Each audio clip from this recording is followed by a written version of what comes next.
देखिए, आईएमए केवल डॉक्टरों के बीच ही प्रचलित नहीं है, बल्कि मरीजों के बीच भी चर्चा का विषय है कि आईएमए आखिर मरीजों की सुरक्षा और डॉक्टरों की सुरक्षा कैसे करेगा। और एक बड़ी जिम्मेवारी आईएमए के नए प्रेसिडेंट डॉक्टर कन्हैया झा को मिला है। सबसे प्रथम तो आपको मैं बता दूं कि इंडियन मेडिकल एसोसिएशन जो है केवल डॉक्टर के लिए ही बना हुआ संस्था है। ये डॉक्टर के लिए, डॉक्टर द्वारा, डॉक्टर के लिए ही बना हुआ है। सबसे पहला प्रथम इसका तो उद्देश्य एक ही है।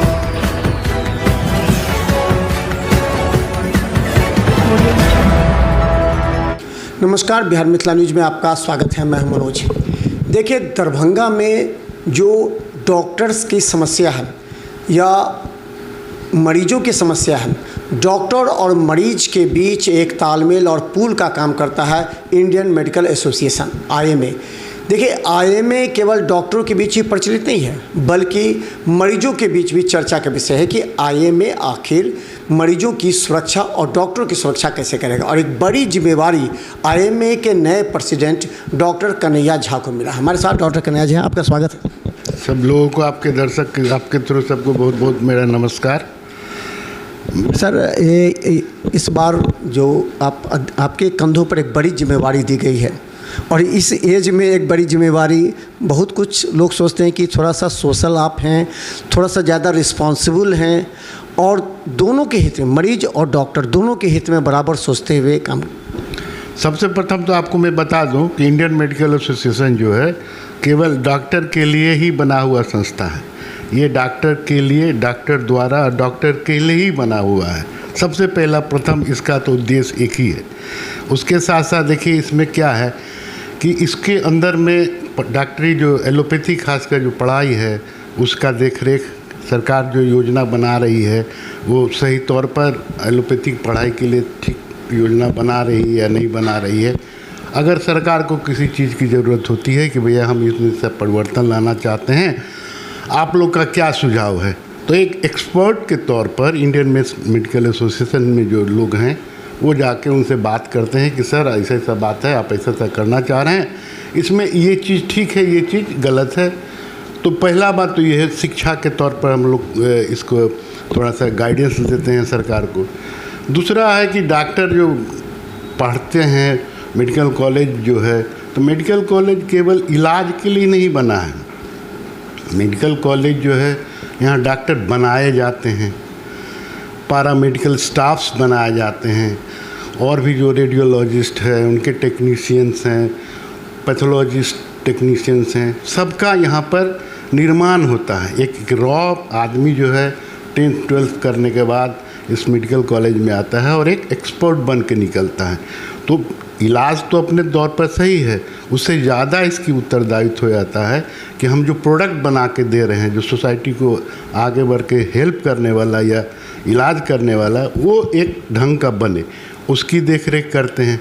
उसके साथ डॉक्टर जो वहाँ काम कर रहे हैं, जो सरकारी व्यवस्था में काम कर रहे हैं या प्राइवेट संस्था में काम कर रहे हैं, उनको रोज़ के रोज़ जो प्रॉब्लम होता है उसको अकेले तो डील नहीं कर सकता, क्योंकि सरकार की तरफ से इतनी ज़्यादा बंदिशें लगी हुई हैं कि, और सरकारी व्यवस्था की ये व्यवस्था है जो आप खुद भी पत्रकार हैं, जानते होंगे सरकारी दफ्तर में क्या कैसे काम होता है। सर, ये चीज़ है कि लाइसेंसिंग का सवाल होता है। आईएमए सिविल सर्जन कार्यालय से किस तरह लाइसेंसिंग करता है, जैसे कि आपको आयुष्मान में कितने डॉक्टर्स को पेमेंट नहीं मिलता है, कई बार किसी डॉक्टर पर आरोप लग जाते हैं, उसकी जांच कभी पर थाना में केस हो जाता है डॉक्टर्स पर, तो कई, जबकि सिविल सर्जन कार्यालय से ही जांच होता है। फिर ये सारा प्रोसेस लाइसेंसिंग कैसे बेटर करेंगे आप, क्योंकि अभी तक लाइसेंसिंग बेटर नहीं हो पाया है सिविल सर्जन कार्यालय से। देखिए, आयुष्मान का जहाँ तक बात है, आयुष्मान में आईएमए का कहीं रोल नहीं है। आयुष्मान का जो योजना बना है उसमें इंडियन मेडिकल एसोसिएशन का कहीं किसी भी पदाधिकारी का किसी भी व्यवस्था में कोई व्यवस्था में देने का कहीं जगह ही नहीं दिया है। आप अपने हिसाब से किसी को दे देते हैं, किसी को नहीं देते हैं। आपका जो तरीका है चुनने का, उसका भी कोई क्लियर कट आपके पास कोई क्राइटेरिया नहीं है। अगर आप गौर करते होइएगा, आप जितने भी अस्पताल देखते होइएगा, आप जो चर्चित डॉक्टर के चेहरे देखते होंगे, उसमें बहुत कुछ ही लोग के जो हैं तो आपको आयुष्मान में दिखेंगे। आपको दिखेंगे कोई पैसा वाला आदमी है, वो अस्पताल खोल लिया है, उसमें आप डॉक्टर व्यवस्था में रख लिया, उनके पास समय ही समय है, वो सिविल सर्जन के यहाँ से लाइसेंसिंग करते हैं आयुष्मान का। पेमेंट डॉक्टर को भी नहीं मिल पाता, वर्षों से कहते हैं कि हमारा पेमेंट पेंडिंग पड़ा है, आयुष्मान में हमें इतने ऑपरेशन कर चुके हैं लेकिन हमें पेमेंट नहीं मिल पा। देखिए सरकारी व्यवस्था में तो है, आपको अब किसी में आप डॉक्टरी में क्यों देख रहे हैं, आप चिकित्सा क्षेत्र में छोड़िए, आप कोई धंधा में देख लीजिए, अगर कोई ठेकेदार ही काम करता है तो ठेकेदार को थोड़ी पहले पैसा मिलता है, उसको तो काम कर लीजिए, उसके बाद चक्कर लगाते रहिए अस्पताल का, जिस दिन अलॉटमेंट आएगा उस दिन आपको मिलेगा। ये तो कोई नया बात है ही नहीं। इसलिए वो तो जो भी आयुष्मान का लेता है या कोई भी सरकारी योजना में जाता है उसको ये भेजना ही, उसको ये समस्या होता ही है, क्योंकि ये जो भी योजना बनती है सरकार की वो अनप्लान्ड एक्सपेंडिचर के तौर पर बनती है, जिसको हर साल अपने वित्त विभाग पास करता है, उसके बाद उसका अलॉटमेंट आता है, फिर पैसा मिलता है, तब आएगा आपके पास पेमेंट आएगा। तो ये समस्या में आईएमए क्या कर सकता है, कुछ नहीं कर सकता। कहीं उसके थ्रू तो सिविल सर्जन के पास भी नहीं जाते हैं, और सिविल सर्जन आईएमए के थ्रू डॉक्टर के पास जाता है, वो तो डायरेक्ट उसका कनेक्शन है, वहाँ से बात करता है, जो फॉर्म है, जो प्रीरिक्विजिट है, जो उसका चार्जेज है वो जमा करते हैं, उनको लाइसेंस मिलता है। एक और सवाल है कि बहुत से ऐसे संस्था हैं जो कि रजिस्टर्ड नहीं है या मानक पर नहीं खरा उतरते हैं। सिविल सर्जन का छापा होता है, उसको चाहे बिरौल हो, अलग अलग जगहों पर, विभिन्न जगहों पर उसको सील कर दिया जाता है, फिर बाद में उसको खोल दिया जाता है। अगर कभी हम लोग दबाव डालते हैं सिविल सर्जन पर तो उनका कहना है कि आईएमए हमें रिपोर्ट करके दे कि कितने लीगल हैं, किनके पास वेरीफाइड डॉक्यूमेंट्स हैं, कितने वास्तव में डॉक्टर हैं उनका भी सर्टिफाइड नहीं है, कई झोला छाप डॉक्टर होते हैं। तो ये इस तरह की लाइसेंसिंग क्या सिविल सर्जन आईएमए से सहयोग लेता है कि वास्तव में रजिस्टर्ड कई संस्था है या नहीं है, या आप लोग की कोई जवाबदेही है कि नहीं उस पर? नहीं, हम लोग से कोई व्यवस्था लेता नहीं है, कोई बात नहीं करता है। सरकार के रिकॉर्ड में हर रजिस्टर्ड डॉक्टर का में जो Bihar council of medical registration में उसका हर डॉक्टर का रजिस्ट्रेशन नंबर है, हर चीज़ लिखा हुआ है। लेकिन वो तो हमरे पास कोई मैन पावर थोड़ी है। हम लोग तो 10 डॉक्टर मिलके के एसोसिएशन चलाते हैं, मेरे पास तो कोई स्टाफ है ना ऑफिस है, कुछ है ही नहीं है। हम लोग तो अपना रक्षा करते हैं, अपने मित्रों का रक्षा करते हैं, हमारे इस्टेब्लिशमेंट में कुछ घटना नहीं हो जाए उसका व्यवस्था में लगे रहते हैं, उसको कोई समस्या नहीं हो जाए उसके पीछे पड़े रहते हैं। उससे बेसी तो हम लोग लेकिन वही जो रजिस्टर्ड नहीं होता है, जो केस गलत हो गया, केस हो जाता, फिर तो आप लोग आईएमए के थ्रू जाते हैं, एसपी के पास, सब जगह जाते हैं, थाना जाते हैं। हाँ, एक्चुअली क्या होता है कि आदमी जन्म लेगा वो मरेगा ही, ये एकमात्र सत्य दुनिया का ही है, जो आज है वो ख़त्म होना ही है। और जैसे अब सिस्टम हो गया है, अधिकतर जो भी मनुष्य है उसकी मृत्यु किसी न किसी अस्पताल या किसी प्राइवेट क्लिनिक में ही होती है। और होता क्या है कि आदमी गलती कुछ करता है, और ये भी मैं नहीं कह सकता हूँ कि हाँ डॉक्टर कभी गलती नहीं करता, वो भी आदमी ही है, मनुष्य तो गलती करते ही कर ही सकता है। लेकिन होता क्या है कि आप आए, भर्ती हो गए, आपका इलाज हो रहा है और मृत्यु हो गई, और अगर मृत्यु हो जाने के बाद सरकार ने एक व्यवस्था रखी है कि अगर आपको लगता है, आपको कोई शक है किसी डॉक्टर पर कि हाँ इन्होंने गलती की है, उसके लिए तो न्यायालय खुला हुआ है, आप जाइए केस करिए, अगर प्रूफ होगा तो कंपनसेशन देगा। अगर उसके बदले आप उस डॉक्टर को पिटने लगिएगा, अस्पताल तोड़ दीजिएगा, तो ये तो गड़बड़ बात है ना भाई। आप तो लॉ एंड ऑर्डर को हाथ में ले लिए, आपका पेशेंट मर गया, ठीक है, उसके अलावा भी तो और पेशेंट अंदर में भर्ती है, उसके इलाज करने के लिए भी तो पैरामेडिकल स्टाफ से वो डॉक्टर को तो फिर उसका भी तो इलाज करना है। आप उसको मारिएगा, पीटिएगा, उसके इस्टेब्लिशमेंट तोड़ दीजिएगा तो क्या इलाज करेगा। आज सच्ची बात कहता हूँ, मैं अब अभी लगभग 70 साल का हो रहा हूँ। पहले हम लोग के क्लिनिक में जो केस आता था, अगर लगता था नहीं 50% बच सकता है, 50% नहीं बच सकता है, in spite of that patient का अटेंडेंट खुद बोलता था कि नहीं डॉक्टर साहब देखियो न, अगर कोशिश करबे तो बहुत सके बच जीते, नहीं तो हेते तो हमारे किस्मत खराब। उस समय ऐसे विश्वास का भाव था। लेकिन आजकल हम लोग इसी डर से अधिकतर डॉक्टर किसी भी इमरजेंसी को लेने से हिचकिचा जाते हैं कि भैया अब तो कोई गारंटी तो है नहीं। एक मामूली सा गाड़ी स्कूटर बनाने जाइए मिस्त्री को, कार्बोरेटर ठीक करेगा और दूसरे दिन आपको फिर लगेगा प्रॉब्लम है। वो जाइएगा तो अच्छा अच्छा ठीक है फिर खोल के देख लेते हैं। जो मैकेनिकल चीज़ है उसको भी गारंटी दे के कोई वो मिस्त्री ठीक नहीं कर पाता कि हम आपको ठीक कर दिए तब परमानेंट ठीक हो गया, उसमें भी गड़बड़ी हो सकती है।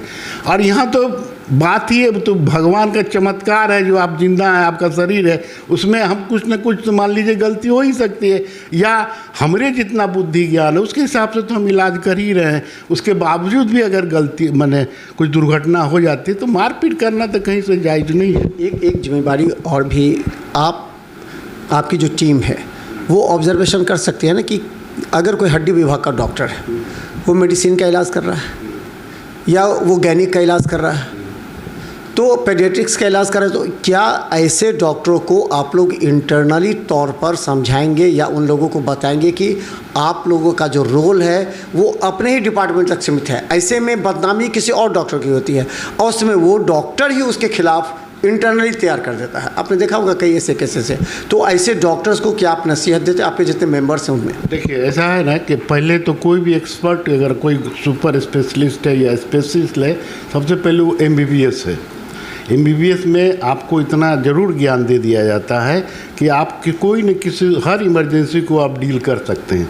और सरकार ने भी ये नियम बना दिया है कि कोई भी अगर इमरजेंसी पेशेंट किसी भी फैकल्टी में जाएगा तो आपको उसका इमरजेंसी में इलाज करना आपका दायित्व बनता है। आप उसको रिफ्यूज़ नहीं कर सकते हैं, उसको इस्टेब्लिश करिए, उसके बाद आप किसी स्पेशलिस्ट के पास भेजिए।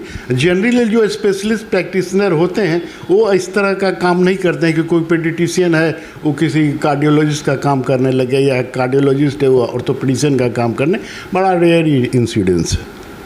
अब जब आप प्रेसिडेंट बने हैं IMA के, तो आपकी अपनी पॉलिसी, अपनी रणनीति, कार्य योजना तैयार होगी कि हम अपने तरीके से IMA को संचालित करें। कुछ डॉक्टर्स को शामिल करें जो मेंबर नहीं हैं। पिछली बार कुछ मेंबर नहीं थे, उन लोगों ने वोट डालने की बात की, उस पर भी हंगामा हो था। तो आपकी क्या पॉलिसी रहेगी, कैसे इसको और डेवलप करें? देखिए हम लोग का पॉलिसी कुछ नहीं, हम लोग का पॉलिसी यही कि अभी जो भी पूरी दुनिया में हर चीज़ का एक संगठन होता है, और संगठन से क्या होता है कि आदमी को आत्मविश्वास और शक्ति दोनों ही आता है। अगर हम आपसे घुलते मिलते रहेंगे तो हर चीज़ हम जान जाएं ऐसी मैंने निश्चित बात नहीं है। अगर हम आपसे मिलते रहेंगे तो अगर हमको कोई चीज़ का ज्ञान नहीं है या कुछ हमको छूट रहा है जो हमको जानने का ज़रूरी होगा, तो हम आपसे मिलते जुलते रहेंगे तो आपसे हम पूछ सकते हैं। अगर आपसे कभी मिले ही नहीं तो हमको संकोच होगा कि हम इनसे कैसे पूछें, ये बात कहेंगे कैसा बुड़बक डॉक्टर मैं ये इसको ये भी नहीं आता। लेकिन आपसे अगर मिलते जुलते रहेंगे तो आराम से पूछेंगे, बॉस जो ऐसे से मेरे पास पेशेंट है, उसका ऐसे से प्रॉब्लम है, कुछ सजेस्ट करिए हम इसको कैसे डील करें। यही सबसे बड़ा बात है। अगर बात करिएगा तो बात बनते ही चला जाएगा, अगर बात नहीं करेंगे, नहीं मिलेंगे तो बात ज़िंदगी में कभी नहीं बनने वाली है। और इसलिए मेरा यही है कि आप आएँ, बैठे, अपनी समस्या बताएं, दूसरे की समस्या भी समझें, और सब मिलजुल कर जो है सो इसका एक कोई निदान निकाल लें। आपका कोई सुरक्षा की बात हो या आपकी शिक्षा की बात हो या कुछ पॉलिसी अगर आपकी सरकार को लग रही है कि सरकार ने ये पॉलिसी गलत बनाया है, अगर बैठ के विचार करेंगे तो हम लोग 2-4 घटना ऐसी हुई है जो हम लोग प्रोटेस्ट किए हैं और सरकार ने उसको माना है। इसके लिए हम लोग सरकार का बहुत बहुत धन्यवाद भी करते। आप कब समय देंगे? अगर कोई आपसे मिलना चाहता हो प्रेसिडेंट के तौर पर, आप कहाँ बैठते हैं, किस दिन बैठते हैं, कितने बजे बैठते हैं ताकि आपसे मिल सके? प्रत्येक सप्ताह शनिवार के शाम 7:30 बजे से IMA भवन जो अलल पट्टी में व्यवस्थित है, वहाँ हम लोग हर सैटरडे को मिलते हैं। और किसी को भी अगर किसी डॉक्टर से कोई भी समस्या हो, पूरे दरभंगा की जनता को आप बेक ऑफ सैटरडे को 7-7:30 बजे आप मेरे जो IMA भवन में आएँ और अपनी समस्या बताएं। हम पूरी गारंटी के कह सकते हैं हम कोई न कोई उपाय ज़रूर उसको बता के देंगे। धन्यवाद। देखिए, इंडियन मेडिकल एसोसिएशन एक ऐसी संस्था है जिसके कंधों पर बड़ी जिम्मेवारी होती है। डॉक्टर्स को भगवान का दूसरा रूप कहा जाता है, और ये विश्वास बनाने के लिए IMA कटिबद्ध है कि डॉक्टर्स की समस्या के अलावा उसे और आधुनिक तकनीक से विकसित करना, ताकि ज़्यादा से ज़्यादा मरीजों को फ़ायदा पहुंच सके। क्योंकि जहां एक तरफ बदनामी होती है, वहीं दूसरी तरफ सवालिया निशान भी कभी कभी खड़े हो जाते हैं। उस समय आईएमए उन डॉक्टरों को ज़रूर नसीहत दे सकता है कि आप मानक पर खड़े उतरे, आप न्याय करें मरीजों के साथ, क्योंकि मरीजों पर ही डॉक्टर का भविष्य निर्भर रहता है। तो देखते रहे बिहार मित्र न्यूज़। यूट्यूब पर सब्सक्राइब कीजिए। GTPL सिटी केबल 10 चैनल पर लाखों लोग हमें देख रहे हैं, आप भी फॉलो करें। धन्यवाद।